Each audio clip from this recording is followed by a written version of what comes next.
Hello, this is Mike at Gamefromscratch, and welcome to week 26 of This Week in Game Dev, a quick recap of the news and events that happened in the world of game development for the week ending May the 15th of 2016. Now, I do these every weekend, and they should help you just kind of keep up to date with the current news and events of the world of game development in 5-10 minutes every weekend. There's also a text-based version of all of this, so every link I mention here, I will link it down below in the comments. You can get all of the links available there. Now, before I begin, I want to jump in with a bit of an apology. You might have noticed things have been a little slow on my channel as of late.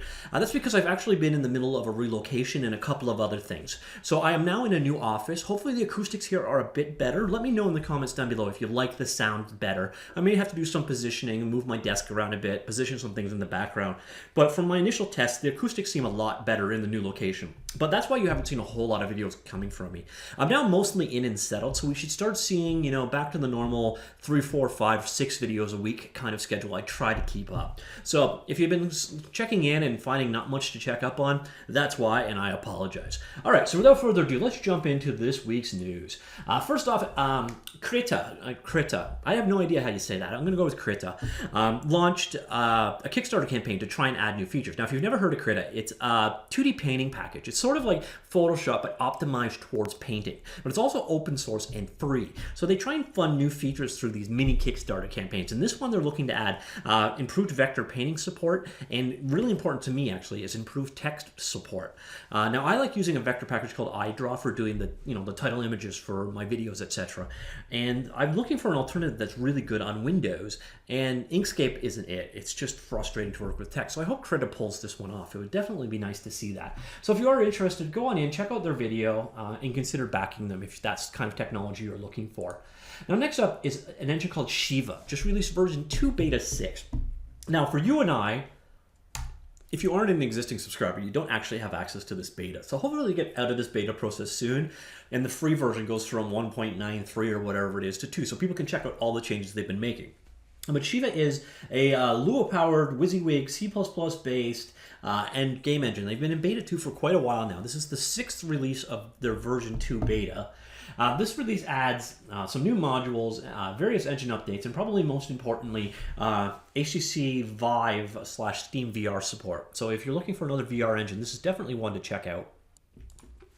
Now, on the topic of game engines, BANSHEE engine version 0.3 was released. Now, this is a single guy's project, and this is a really cool looking engine. I'm actually looking at it right now, so expect some kind of a video coming up soon. It's very early, so it's not going to be a closer look at. This is not an engine that is ready for production, but it is an engine that will surprise you with how full-featured it is. It's a complete editor-based engine, something along the lines of Unity. Again, one guy is writing this thing. It's written in C++, modern C++, so C++ like 11/14 style code. It embeds the C# programming language, so your game itself can be scripted with C#. Full editor. This version added the beginnings of some HTML5 documentation, improvements to the renderer, including HDR rendering, tone mapping, gamma corrector rendering, PhysX integration, Clang compilation, and CMake build in preparation for Mac and Linux supports. So it's a very, very powerful, cool project on the work. So here you can see a bit of the editor coming up. Now, again, stay tuned to the channel. I'll have some kind of a video about this guy coming soon. I'm playing with it right now, so expect something upcoming. But in the meantime, this is a completely free open source engine. He's looking for people to help him out, so definitely give it a look if you're interested. So that's the BANSHEE engine. Now, this one's going to be a little controversial for some people. GitHub just announced some pricing changes. For some users, it's going to be a great change. Basically, all paid plans now have unlimited private repositories. And before, they used to be limited to like 5 or 10 or something like that, and you paid more for more. So if you're the type of person that has a lot of repositories, private repositories, this is a great move by them. It's huge cost savings for you. However, if you're someone like, say, Unreal Engine, who has a bunch of named users, such as, if you subscribe to Unreal Engine, you get a GitHub account and you can access their private repository. Well, now Unreal Engine would have to pay, or Epic would have to pay something like $7 per user for those private repositories, even though they only need one private repository. All of a sudden, the cost of using GitHub for them just went up by a factor of like 10,000 times. So it all depends on your use case. For some people, this is really going to stink. Now, right now, they are grandfathering in old plans. So if you want to stick with it, you can. However, and this wording kind of is a little sketchy, rest assured that you'll have at least 12 months notice before any mandated changes to your plan. So basically, you can stick with your old plan, but within a 12-month window, they could go ahead and kill it.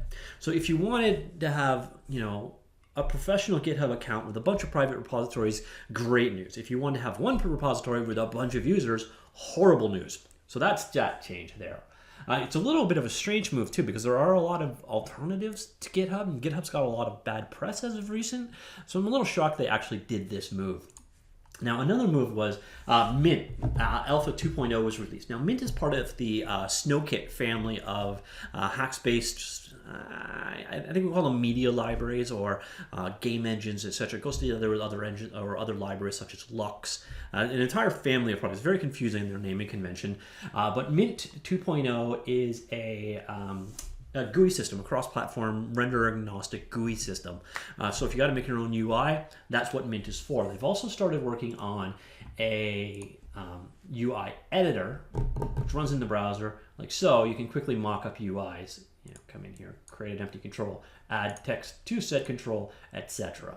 So that's Mint. Now, next up we have Cocos 2D X, C++ cross-platform port of the venerable Cocos engine.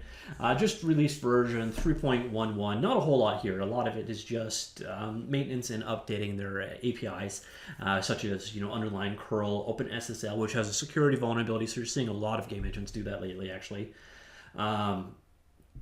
Chipmunk, which is their physics engine for 2D, and Visual Code and Firefox can be used to debug Cocos 2D X GSB programs, and WebGL renderer fix. Not a whole lot going on there. If you are interested in learning more, though, I did do a complete tutorial series that you can check out. It should get you up and going. There's a partial video version as well. I didn't get as far along in that one, to be honest. Another week, another Unreal Engine release. This one is 4.12 Preview 3, and as you can see, it is almost entirely fixes. Now, you notice up here, though, this big Vulkan logo. That's the biggest new feature here. So there's an experimental version of a Vulkan rendered version of their renderer. I don't know that there's a lot of win with using Vulkan right now, but obviously as new hardware comes out, the drivers get better, etc. Vulkan could result in a pretty large performance increase going forward, so it's nice to see Unreal Engine going down that road now. So if you wanted Vulkan rendering support for whatever reason today, there's an experimental version of it available now, so obviously you can expect it to become more stable and faster as time goes on. Another release for game engines was it's not a release, it's an extension technically, but Amazon released an extension for their Lumberyard engine, which gives it Substance Painter support. So if you're working with Substance Painter, which is a physically based renderer texture creation tool, it's actually two tools. It's Substance Designer, which you can use to create real-world materials, and Substance Painter, which is basically a texture painting package where you can paint using PBR paint textures onto 3D models. It's a very, very cool program. I actually checked it out in the Toolbox series. If you want to learn more about it, check this link right here. But it is implemented as an extension. So you just run the setups, add that to your project, and you're good to go. Another release from Game Engine perspective is Godot Engine 2.03. Now, 2.03 does not sound like a huge increase. 0.03 obviously, it never sounds that special. But there's actually quite a bit in this release. Now, first off, they added OS X 64-bit support. So if you're on OS X world on a 64-bit machine, which is basically any of them made in the last 5 years, it should run a little bit better, or at least handle large data sets better. Now, on the Windows side of things, they're now building it with Visual C++ instead of MingW. So we should just see binaries, better binaries as a result, and just faster general execution. So hopefully we'll see a speed boost on both of those platforms as a direct result. It'd be interesting to see. I haven't actually tested it out a whole lot myself, but it should result in a good performance increase. OpenSSL was also re-enabled in this release. Again, another OpenSSL flaw workaround kind of thing. And a bunch of new documented features, new classes, new changes, etc. A couple of extensions to the scripting language itself, and a number of bug releases. So that's Godot Engine 2.0.3.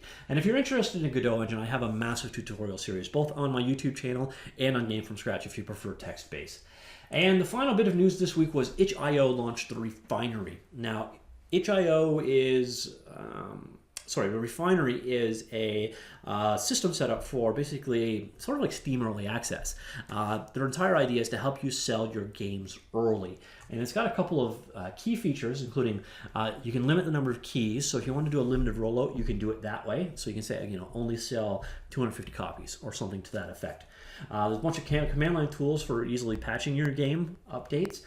Exclusive content abilities, so perks and rewards, etc. The ability to sell physical goods, and restricted community access, so people in the private beta could actually access it. Always nice to see a new marketplace for indie developers, and to be honest, I'd like to see early access get a little bit smaller or a little bit more controlled and in this kind of environment, because I don't like seeing how blended these games are becoming with full releases. It's making Steam a very confusing mess of a place. So I think itch.io is on the right path here with the Refinery. Could be a very cool tool. Of course, they need to have a certain percentage of eyeballs actually there to make it a viable marketplace. But it's definitely a good first step. Now, I know they've only launched with 5 initial games, so I don't know how open it is to the public. I think it's one of those things you contact them if you're interested in more. So that's it. That is the world in game development for this week. I hope you enjoyed that or found that useful. See you later. Goodbye.